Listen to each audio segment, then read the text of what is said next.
2057 നിന്നും 2026 ദൂരം വളരെ വലുതാണ്. ഏതാണ്ട് 70 വർഷത്തിന്റെ അന്തരം. ഇത് വലിയ ദൂരമാണ്. ഇതിനിടയിൽ വലിയ മാറ്റങ്ങളാണ് സംഭവിച്ചിട്ടുള്ളത്. അവയിൽ നല്ലതും ചീത്തയും ഉണ്ടാകാം. പക്ഷെ മാറ്റം തന്നെയാണ്. ചാതുർവർണ്ണ്യവും ജാതിമേൽ കോയ്മയും ചരിത്രം മാത്രമായി മാറി.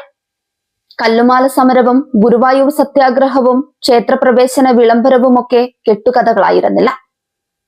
അതിജീവനത്തിനായി ഒരു തലമുറ നടത്തിയ പോരാട്ടമായിരുന്നു. പക്ഷേ ആ സമരങ്ങൾ അനുഭവസ്ഥരുടെ അതിജീവന പോരാട്ടമായിരുന്നു. തങ്ങളുടെ കഷ്ടതകൾക്കെതിരെ അവർ നേരിട്ട് നടത്തിയ സമരം.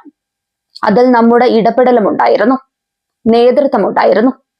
ദുരിതം അനുഭവിച്ചവർ നടത്തുന്ന സമരത്തിന് ഫലം ലഭിക്കുമ്പോൾ സഹായിച്ചവരോട് അവർക്ക് കടപ്പാടുണ്ടാകും. ആ സമരം തങ്ങൾക്കു വേണ്ടി നടത്തിയതാണ് എന്ന ബോധവും തിരിച്ചറിവും സ്വാഭാവികം.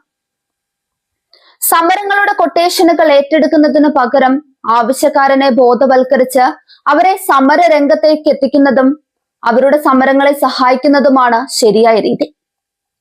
പാർട്ടിക്ക് വേണ്ടിയും നേതാക്കന്മാർക്ക് വേണ്ടിയുമുള്ള ആൾക്കൂട്ട സമരങ്ങൾ എന്ത് ഗുണമാണ് ഉണ്ടാക്കുന്നത് എന്ന സ്വയം വിമർശനം അനിവാര്യമല്ലേ?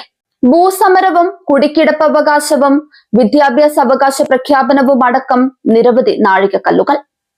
അവഗണിക്കപ്പെട്ടവരുടെയും നിസ്വരുടെയും പോരാട്ടത്തിന്റെ നീക്കിയിരുപ്പ്. ഇവരുടെയൊക്കെ പിന്നണിയിൽ കമ്മ്യൂണിസ്റ്റ് പാർട്ടിയുടെ പങ്ക് രേഖപ്പെടുത്തപ്പെട്ടത് തന്നെ. പക്ഷെ പുതിയ തലമുറയോട് ഇതൊന്നും പറഞ്ഞിട്ട് കാര്യമില്ല. അവർ ഈ കരാള അവസ്ഥകൾ കേട്ടിട്ട് പോലുമില്ല. അവരത് പഠിച്ചിട്ടുമില്ല, ആരും അവരെ പഠിപ്പിച്ചിട്ടുമില്ല. പുതിയ കാലം. ആർക്കും ഒന്നിനും സമയമില്ല, ആർക്കും ആരോടും കടപ്പാടുമില്ല. അപ്പോൾ കേൾക്കുന്നതാണ് ശരി. അല്പം കഴിഞ്ഞാൽ അവരത് മറക്കും. പുതിയ കാലത്തിന്റെ ഭാഷ, വേഷം, വർത്തമാനം, ചിന്ത, ആഗ്രഹം, സ്വപ്നങ്ങൾ ഇതെല്ലാം തിരിച്ചറിയാനാകണം. അവരോട് അവരുടെ ഭാഷയിൽ സംവദിക്കാനാകണം. കടുകട്ടി സാഹിത്യം അവർ ആവശ്യപ്പെടുന്നില്ല. ചതുര വടിവിലുള്ള വർത്തമാനത്തിനു പകരം അവരുടെ ഭാഷയിൽ അവരോട് സംവദിക്കണം. അത് ചിലപ്പോൾ കണ്ണുകൊണ്ടാകാം, കൈമുദ്രകൾ കൊണ്ടാകാം, ചിലപ്പോൾ ചെറിയ ഒരു തലയാട്ടൽ കൊണ്ടാകാം. അവർ ആഗ്രഹിക്കുമ്പോൾ നമ്മൾ അവർക്കൊപ്പം ഉണ്ടാകണം. പട്ടാളച്ചിട്ടിയിലുള്ള നടത്തവും ചുളുക്കം വീഴാത്ത വേഷവും അവരെ ആകർഷിക്കുന്നില്ല. ചുളുക്കം വീണ വസ്ത്രങ്ങളും അലസമായ ശൈലിയും അവരെ ആവേശം കൊള്ളിക്കുന്നു. അതിനവരെ മയക്കുമരുന്നടിച്ച് നടക്കുന്നവരെന്ന് പറഞ്ഞിട്ട് കാര്യമില്ല.